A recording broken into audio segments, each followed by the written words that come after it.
இந்தியால ஒரு common middle class ஃபேமிலிக்கான கார்னு யோசிச்சாலே ஞாபகம் வர ஒரு பிராண்ட் மாருதி சுசுகி. 80ஸ்ல இந்தியன் மார்க்கெட்டை ரோல் பண்ணின மாருதி 800 ஆரம்பிச்சு இன்னைக்கு தேதியில விற்பனை இருக்கக்கூடிய வேகனாரா இருக்கட்டும், ஸ்விஃப்டா இருக்கட்டும், பலினோ பொறுத்த வரைக்கும் ஒவ்வொரு வீட்டோட ஸ்டோரிஸ்லயும் ஒரு மாருதி கார் இருப்பது இயல்பு. பட் ஷாக்கிங் ரியாலிட்டி என்னன்னா 2018ல 51% மார்க்கெட் ஷேரை வச்சு கமாண்டிங்கான ஒரு உயர்ந்த இடத்துல இருந்த மாருதி சுசுகி நிறுவனம் இன்னைக்கு 40% கிட்ட கீழே போய் மார்க்கெட் ஷேரை உயர்த்த முடியாம கொஞ்சம் கொஞ்சமா சரிஞ்சு கீழே விழுந்துட்டு இருக்காங்க. ஏன்பா இன்னைக்கு தேதியில எடுத்து பார்த்தாலும் டாப் 10 லிஸ்ட்ல பாதி மாருதி கார் தானேன்னு நீங்க கேட்கலாம். நம்ம பார்க்க வேண்டிய விஷயம் முன்னாடி அவங்க பண்ணிட்டு இருந்த சேல் நம்பர்ஸ் இப்ப பண்ண முடியறது இல்ல அப்படின்ற ஃபேக்ட் தாங்க. இங்க முக்கியமான விஷயம் மற்ற பிராண்ட்ஸோட இயர் ஆன் இயர் சேல்ஸ் growth-ஐயும் மாருதி பிராண்டோட இயர் ஆன் இயர் சேல்ஸ் growth-ஐயும் கம்பேர் பண்ணி பார்க்கறப்போ இங்க மாருதி சுசுகி நிறுவனத்துல growth பெருசா இல்ல அப்படின்றது நமக்கு எவிடென்ட்டா தெரியுது. சோ இதெல்லாம் வச்சு பார்க்கறப்ப மாருதி சுசுகி நிறுவனம் அவங்களோட இந்தியன் மார்க்கெட் ஷேரை கொஞ்சம் கொஞ்சமா இழந்து சரிஞ்சிட்டு வராங்களோ அப்படின்ற கேள்வி நம்ம மனசுல எழுந்து வருதுங்க. வீடியோக்குள்ள ஃபர்தரா போறதுக்கு முன்னாடி மாருதி இந்த ஈவி ஏரால சர்வை பண்ணுவாங்கன்னு நீங்க நினைச்சீங்கன்னா அதை கமெண்ட்ல ஷேர் பண்ணுங்க. ஃபர்தரா ஒரு சில டேட்டாஸை வச்சு வீடியோவை கண்டினியூ பண்ணலாம். இந்த டேபிள்ல பாத்தீங்கன்னா 2018ல 51% அவங்களோட மார்க்கெட் ஷேர் இருக்கு. 2022ல அது 43% டிராப் ஆகி இருக்கு. அதுவே 2025 எல்லாம் வந்தப்போ 40% அந்த மார்க்கெட் ஷேர் அப்படின்றது குறைஞ்சிருக்கு.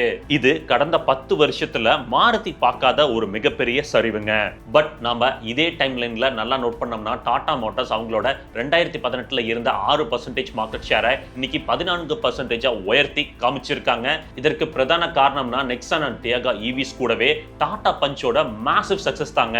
அதுவே மஹிந்திரா பிராண்ட்ஸ் அவங்களோட ஷேரை டெவலப் பண்ணி கிட்டத்தட்ட இன்னைக்கு எஸ்யூவி கார்களை மட்டுமே வச்சு செகண்ட் ஸ்பாட்ல கம்பீரமா உட்கார்ந்திருக்காங்க. அவங்க ரீசெண்ட் இயர்ஸ்ல லான்ச் பண்ண மிட் எஸ்யூவிஸான XUV700 ஸ்கார்பியன் இது எல்லாமே ஒரு மேக்ஸிவான சக்சஸ் பார்த்தது உங்களுக்கே தெரியும். அது கூட லைஃப் ஸ்டைல் எஸ்யூவியான மஹிந்திரா தார் சொல்லவே வேணாம், இன்னைக்குமே நல்ல டிமாண்ட்ல போயிட்டு இருக்கு. ஹியூண்டே நிறுவனம் இன்னொரு பக்கம் டாடா அண்ட் மஹிந்திரா கூட அவங்களோட கிரெட்டா அண்ட் i20 போன்ற கார்களை வச்சு போட்டி போட்டு கொண்டே தான் இருக்காங்க. எல்லா மேஜர் பிராண்ட்ஸுமே growth பார்க்கறப்போ மாருதியோட ஷேர் மட்டும் ஏன் இங்க சுருங்கி கொண்டே வருது? இதற்கான மிகப்பெரிய காரணம் மாருதியோட டெக்னாலஜிக்கல் டிலே தாங்க. ஈவி டிரான்சிஷன் நடந்தப்போ அவங்க பெருசா அதுக்குள்ள எஃபர்ட் போடாம ஹைபிரிட்ஸை மட்டுமே பிட் பண்ணி நின்னாங்க. இந்த டைம் லைன்ல தான் Tata Nexon, Tata Punch, Tata Tiago போன்ற கார்களை டாடா மோட்டார்ஸ் நிறுவனம் எடுத்து வந்து இன்னைக்கு மார்க்கெட்ல நல்ல growth பார்க்க ஆரம்பிச்சிருக்காங்க. மஹிந்திராவும் ஒன்னும் சும்மா இல்லைங்க, தரமான எலக்ட்ரிக் கிராஸ்ஓவர்ஸான XUV90 அண்ட் B6 போன்ற கார்களை மார்க்கெட்ல இப்ப கொண்டு வந்திருக்காங்க. ஆனா இந்த தேதி வரைக்கும் ஆன் சேல்ல ஒரு பியூர் எலக்ட்ரிக் காரை கூட மாருதி சுசுகி இப்ப வரைக்குமே கொண்டு வரல. விட்டாரவை ஷோகேஸ் பண்ணிருந்தாலும் இந்த டாடா, MG அண்ட் மஹிந்திராவோட ஹெவியான EV ஸ்பேஸ்ல மாருதியோட விட்டாரா கம்பீட் பண்ண வைக்கிறதுக்கு அவங்களோட ஒரே வழி குறைவான பிரைசிங் தான். குழப்பங்கள் அதிகம் இருப்பதால தான் என்னமோ இப்ப வரைக்குமே அந்த மாருதி விட்டாரா காரை அபிஷியல் லான்ச்சுக்கு கொண்டு வராம இன்னுமே மாருதி மிகப்பெரிய ஒரு யோசனையில இருக்காங்க. ஹைபிரிட்ஸ்க்கு டாக்ஸ் ரிடக்ஷன் கிடைக்காததால ஒரு பெரிய சக்சஸ் அதை வச்சு மாருதி சுசுகி நிறுவனத்தால இங்க எடுத்துக்க முடியல. மாருதிக்கு இன்னொரு பலமான அடி என்னன்னு கேட்டீங்கன்னா குவாலிட்டியான ஒரு நியூட்ரல் ப்ராடக்ட் லைனப் அவங்க கிட்ட கண்டிப்பா இல்லங்க. ஸ்மால் செக்மெண்ட் காசோட சேல்ஸை மட்டுமே நம்பி தான் இன்னும் இந்தியன் மார்க்கெட்ல அவங்க சர்வைவ் ஆகி வராங்க. அதற்கு சிறந்த எக்ஸாம்பிள் இன்விக்டோ. ஹைக்ராஸோட கிராஸ் பேட்ச் வெர்ஷன் இன்னைக்கு மாருதியில சீக்கிரமே டெலிவரி கொடுத்தாலும் எத்தனை பேருங்க இன்னைக்கு இன்விக்டோ போய் வாங்குறாங்க? 20 லேக் தாண்டி இன்னைக்கு மாருதி சுசுகி கார்ல கொண்டு போய் பணத்தை போடுறதா அப்படின்ற கேள்வி இன்னைக்கு நிறைய பேர் மக்கள் மனசுல இன்னுமே இருக்கத்தான் செய்யுது. வேகனார், பலினோ, ஸ்விஃப்ட், ஃப்ராங்ஸ் இது எல்லாமே அஃபோர்டபிள் செக்மெண்ட்ல நல்ல நம்பர்ஸ் பாக்குது. கிராண்ட் விட்டாராலையுமே 17 லேக் பட்ஜெட்குள்ள வர அந்த சிக்மா டெல்டா வேரியன்ஸ் தான் அதிகம் விற்பனையில இருக்கு.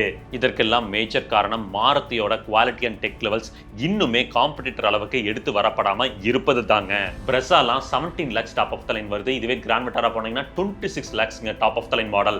பட் அதோட இன்டீரியர் குவாலிட்டி லெவல்ஸ் காம்படிட்டர் கிட்டேயே நிக்க முடியாத அளவுக்கு தான் பண்ணி வச்சிருக்காங்க. சேஃப்டி ரீதியா பார்த்தோம்னா கூட பல வருடங்கள்ல அவங்களோட கார்கள் டின் கேனா தான் இருந்திருக்கு. இப்பதான் அதுல கொஞ்சம் அலர்ட் ஆகி பெட்டர் பில்ட் காசை தர ஆரம்பிச்சிருக்காங்க.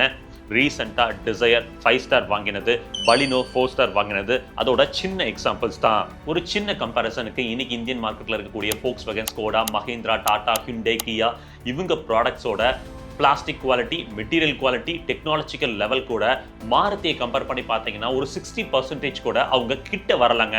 பல ஃபேமிலிஸ்க்கு இன்னுமே சேஃப்டி ரீதியா மாருதி சுசுகி மேல ட்ரஸ்ட் வர மாட்டேங்குது. அதற்கு காரணம் அவங்களோட ப்ரீவியஸ் ப்ராடக்ட்ஸோட பில் குவாலிட்டி ஹிஸ்டரி. குளோபலாகவும் சுசுகி ப்ரெஷரை ஃபேஸ் பண்ணிட்டு தான் இருக்காங்க. ஜாப்பனீஸ் மார்க்கெட்ல டொயோட்டா அண்ட் ஹோண்டாவை கம்பேர் பண்றப்போ ஸ்டில் சுசுகி ஒரு சின்ன கம்பெனியா தான் இருக்கு. யூரோப்போட ஸ்ட்ரிக்டர் எமிஷன் நார்ம்ஸ் சுசுகியோட ஸ்மால் செக்மெண்ட் காசை புஷ் அவுட் பண்ணுவதால அங்கேயும் அவங்க ஷ்ரிங்க் அவுட் ஆக்கி கொண்டே தான் வராங்க. ஆக்சுவலி இந்தியா தான் சுசுகியோட லைஃப் லைனே. இங்கேயும் கெஃபே 3 நம்ஸ் வரப்போ ஸ்மாலர் காசோட எஃபிஷியன்சியை இன்னும் பெட்டர் ஆக்கியே தீரணும். அதற்கு அஃபோர்டபிள் ஹைபிரிட்ஸை எடுத்து வர முழு வீச்சில் மாருதி சுசுகி இறங்கியிருக்காங்க. பலினோ, ஸ்விஃப்ட், ஃப்ராங்ஸ் இது மூணுலையுமே சீரிஸ் ஹைபிரிட் தொழில்நுட்பத்தில் கார் வரப்போகுது. எலக்ட்ரிக் டிரான்ஸ்மிஷனுக்கு ரெஸ்பாண்ட் பண்ற விதமா 2025 எண்டில் ஈவிட்டாரவர் ரொம்ப அக்ரஸிவான பிரைசிங்கோட எடுத்து வர முடிவில் இருக்காங்க மாருதி சுசுகி. நல்லா நோட் பண்ணோம்னா high speed EV charging stations அவங்களோட நெக்ஸா சேல்ஸ் அவுட்லெட்ஸ்ல ஆல்ரெடி பரவலா போட ஆரம்பிச்சிருக்காங்க. அது போக ஈவிட்டாராவை ஆன் ரோட் மேக்ஸிமம் 23 lakhsக்குள்ள பிரைஸ் பண்ணுவதா தெரிய வந்திருக்கு. இது நடந்தா டெஃபினட்டா ஈவிட்டாரா மார்க்கெட் ஷேரை கெயின் பண்ணி கொடுக்கும். ஏன்னா ஈவிட்டாராவோட 61 kWh blade set battery pack நமக்கு ரியல் டைம்ல 400 கிலோமீட்டர்ஸ் ரேஞ்ச் கொடுக்கும். இது மட்டும் இல்லாம பிரஸா, கிராண்ட் மெட்டாரா, ஃப்ராங்ஸோட கிராஷ் டெஸ்ட் ரிசல்ட்டோட ரிவலேஷன்ஸ் இந்த 2025 to 2026 டைம்லைன்ல இருக்க போவதா மாருதி சுசுகி நிறுவனம் கிளைம் செஞ்சிருக்காங்க. இதுல நல்ல என்கேப் ஸ்கோர்ஸ் கிடைச்சா ஆட்டோமேட்டிக்கலி மாருதி சுசுகி மேல பில்ட் அண்ட் சேஃப்டி ரீதியா ஒரு நம்பிக்கையை மக்கள் கிட்ட ஸ்ட்ராங்கா கிரியேட் பண்ணிக்க முடியும். பட் மாருதி சுசுகி இந்த இந்தியன் கார் மார்க்கெட்ல டூ லேட் டு த பார்ட்டியான்னு கேட்டீங்கன்னா கண்டிப்பா நான் ஆமான்னு தான் சொல்லுவேன். Maruti Suzuki definitely need to wake அப்ங்க, இல்லனா கஷ்டம் தான். Safety, technology, innovation and material குவாலிட்டியில டெஃபினெட்லி மாருதி சுசுகி ஒர்க் பண்ணி ஆகணும். நெக்ஸ்ட் 3 years தான் மேக்ஸிமம் அவங்களோட டெட்லைன். மாருதி சுசுகியோட புதிய கிராஸ் ஓவர் எஸ்யூவியான எஸ்கிரோல world's first under body 15 kg CNG tank தொழில்நுட்பத்தை எடுத்து வருவதா தெரிய வந்திருக்கு. இது நடந்தா அது மேஜர் பிரேக் த்ரூவா இருக்கும். இந்தியா மாதிரி ஒரு சேலஞ்சிங் மார்க்கெட்ல Maruti Suzuki, Mahindra, Hyundai and Tata போன்ற பிராண்ட்ஸ் கிட்ட எந்த அளவுக்கு காம்படிட்டிவா இருக்க போறாங்கன்னு காத்திருந்து பார்க்கலாம். வீடியோவை முடிக்கிறதுக்கு முன்னாடி ஃப்ளீட் ட்ராப் பிராண்டுக்கு ஒரு சின்ன ஷவுட் அவுட் கொடுத்துடலாம். நீங்க புதுசா ஒரு கார் வாங்குறீங்க அப்படின்னா அக்சசரிஸ்ல டேஷ் கேம்ல இன்ஸ்டால் பண்ணுவது ரொம்பவே ஒரு சேஃபர் ஜோனுங்க. அதுல ஃப்ளீட் ட்ராக் பொறுத்த வரைக்கும் ஃப்ரண்ட்ல 4K, ரியர்ல 2K ரெசல்யூஷனோட கொடுத்துருக்காங்க. ரியர்ல ஹை டெஃபினிஷன் ரெசல்யூஷனோட கொடுத்துருக்காங்க. நாம பர்சனலா ஒரு 6 months பயன்படுத்திட்டு இருக்கோங்க. நல்லா தான் இருக்கு. சப்போஸ் தேவைன்னா ஃப்ளீட் ட்ராக்கோட வெப்சைட் லிங்க் டிஸ்கிரிப்ஷன்ல கொடுத்துருக்கேன், செக் அவுட் பண்ணுங்க. உங்களுக்கு சப்போஸ் ஃப்ளீட் ட்ராக் கிடைக்கல அப்படின்னா நீங்க வேற ஒரு டேஷ் கேம்லயும் இன்வெஸ்ட் பண்ணலாம். அது ரொம்பவே உங்களுக்கு யூஸ்ஃபுல்லா இருக்கும். சரிங்க, இந்த டாடா அண்ட் மஹிந்திராவோட இவி டாமினன்ஸ்ல மாருதி எந்த அளவுக்கு கம்பீட் பண்ண போறாங்க, அவங்கள திரும்ப டாமினேட் பண்ணி மேல வர முடியுமா, நீங்க என்ன நினைக்கிறீங்க அப்படின்றத கமெண்ட்ல மென்ஷன் பண்ணுங்க. நெக்ஸ்ட் வீடியோல சந்திக்கலாம். அது வரைக்கும் எப்பவுமே சொல்றதா, ரோட்ல போய் வரப்ப உங்களை நம்பி எப்படி குடும்பம் இருக்கோ அதே மாதிரி ரோட்ல போய் வர சக மனிதர்களை நம்பி நெஸ்கிற குடும்பம் இருக்கு. அது சர்ச்சரை வேணாம், பத்திரமா போய் பத்திரமா வாங்க. Tata, take care, by.